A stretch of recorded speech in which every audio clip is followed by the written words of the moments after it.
Now the famine was still severe in the land. So when they had eaten all the grain they had brought from Egypt, their father said to them, "Go back and buy us a little more food." But Judah said to him, "The man warned us solemnly, 'You will not see my face again unless your brother is with you.' If you will send our brother along with us, we will go down and buy food for you. But if you will not send him, we will not go down, because the man said to us, 'You will not see my face again unless your brother is with you.'" Israel asked, "Why did you bring this trouble on me by telling the man you had another brother?" They replied, "The man questioned us closely about ourselves and our family. 'Is your father still living?' he asked. 'Do you have another brother?' We simply answered his questions. How were we to know he would say, 'Bring your brother down here'?" Then Judah said to Israel, his father, "Send the boy along with me, and we will go at once, so that we and you and our children may live and not die. I myself will guarantee his safety. You can hold me personally responsible for him. If I do not bring him back to you and set him here before you, I will bear the blame before you all my life. As it is, if we had not delayed, we could have gone and returned twice." Then their father Israel said to them, "If it must be, then do this. Put some of the best products of the land in your bags and take them down to the man as a gift: a little balm and a little honey, some spices and myrrh, some pistachio nuts and almonds. Take double the amount of silver with you, for you must return the silver that was put back into the mouth of your sacks. Perhaps it was a mistake. Take your brother also, and go back to the man at once. And may God Almighty grant you mercy before the man, so that he will let your other brother and Benjamin come back with you. As for me, if I am bereaved, I am bereaved." So the men took the gifts and double the amount of silver, and Benjamin also. They hurried down to Egypt and presented themselves to Joseph. When Joseph saw Benjamin with them, he said to the steward of his house, "Take these men to my house, slaughter an animal, and prepare dinner. They are to eat with me at noon." The man did as Joseph told him and took them into Joseph's house. Now the men were frightened when they were taken to his house. They thought, "We were brought back here because of the silver. We were brought here because of the silver that was put back into our sacks the first time. He wants to attack us and overpower us and seize us as slaves and take our donkeys." So they went up to Joseph's steward and spoke to him at the entrance of the house. "Please, sir," they said, "we came down here the first time to buy food, but at the place where we stopped for the night, we opened our sacks, and each of us found his silver, the exact weight, in the mouth of his sack. So we have brought it back with us. We have also brought additional silver with us to buy food. We don't know who put silver in our sacks." "It's all right," he said. "Don't be afraid.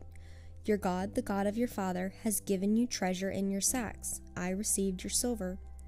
Then he brought Simeon out to them.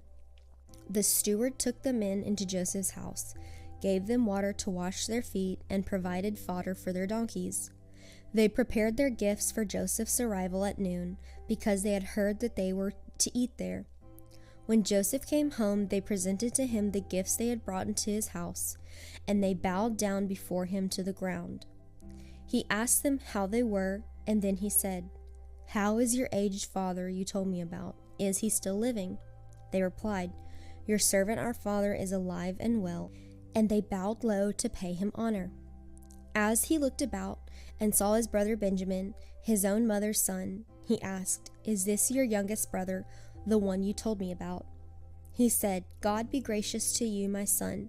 Deeply moved at the sight of his brother, Joseph hurried out and looked for a place to weep. He went into his private room and wept there. After he had washed his face, he came out and, controlling himself, said, "Serve the food." Then they served him by himself, the brothers by themselves, and the Egyptians who ate with him by themselves, because Egyptians could not eat with Hebrews, for that is detestable to Egyptians. The men had been seated before him in the order of their ages, from the firstborn to the youngest, and they looked at each other in astonishment.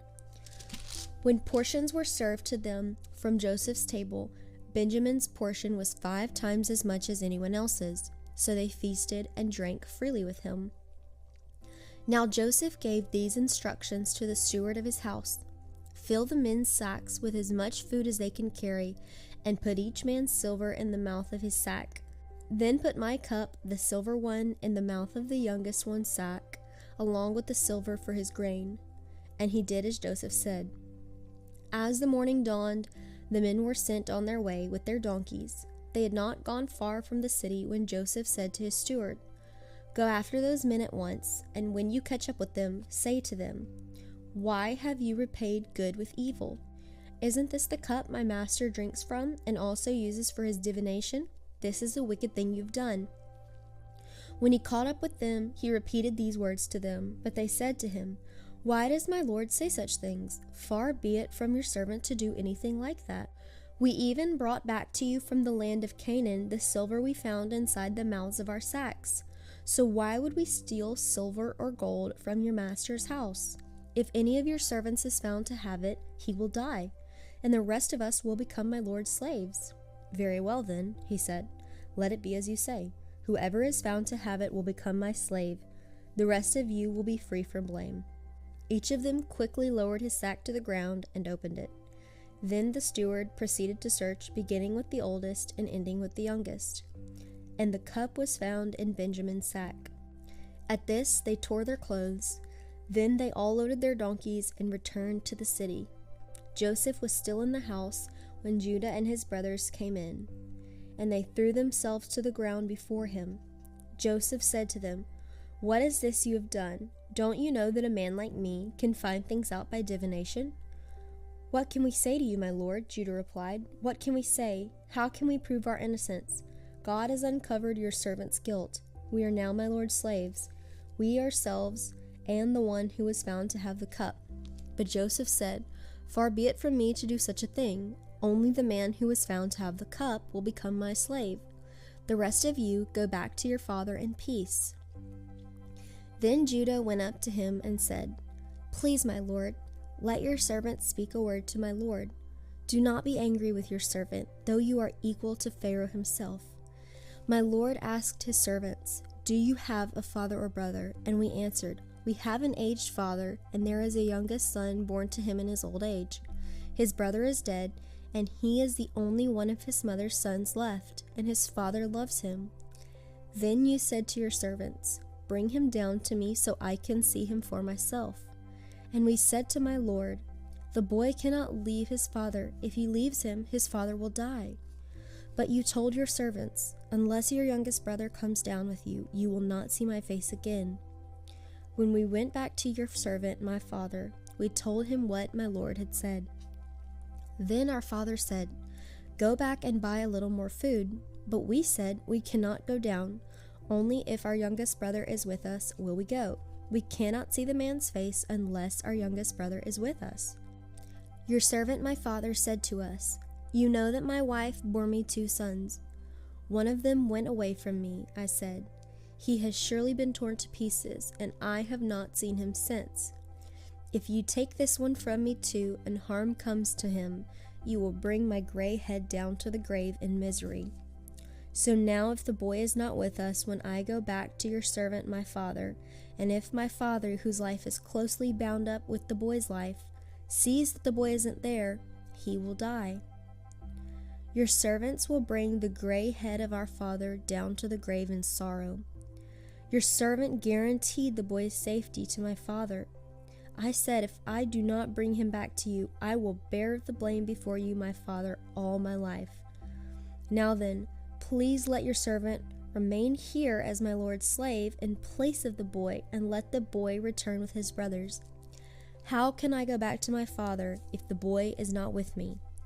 No, do not let me see the misery that would come upon my father."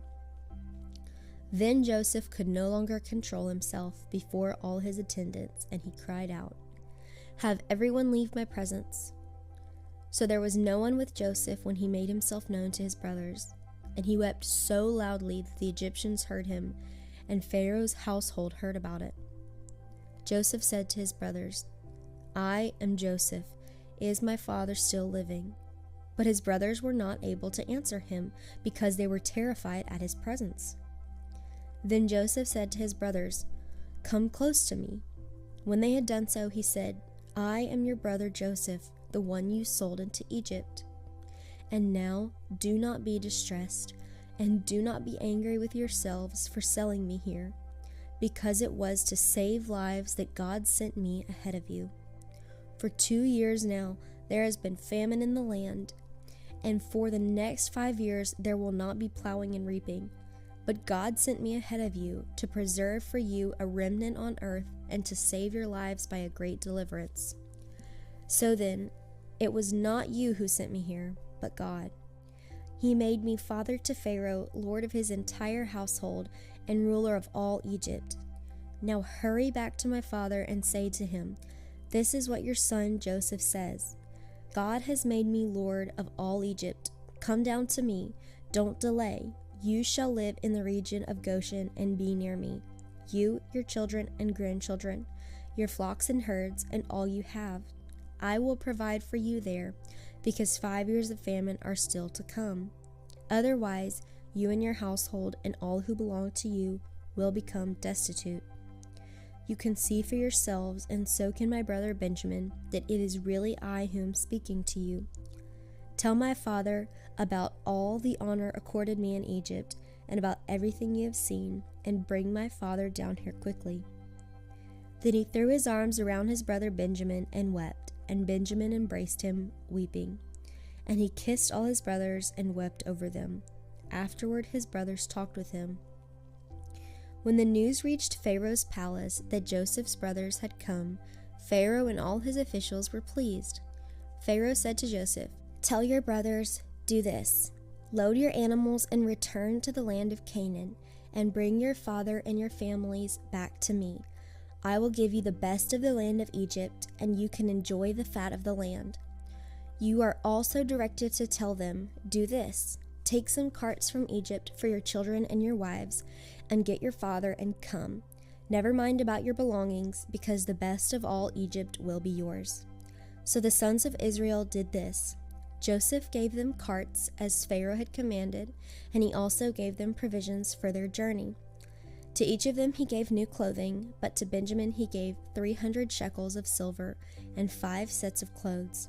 And this is what he sent to his father: 10 donkeys loaded with the best things of Egypt, and 10 female donkeys loaded with grain and bread and other provisions for his journey. Then he sent his brothers away, and as they were leaving, he said to them, 'Don't quarrel on the way.' So they went up out of Egypt and came to their father Jacob in the land of Canaan. They told him, 'Joseph is still alive. In fact, he is ruler of all Egypt.' Jacob was stunned. He did not believe them. But when they told him everything Joseph had said to them, and when he saw the carts Joseph had sent to carry him back, the spirit of their father Jacob revived, and Israel said, 'I'm convinced my son Joseph is still alive. I will go and see him before I die.'"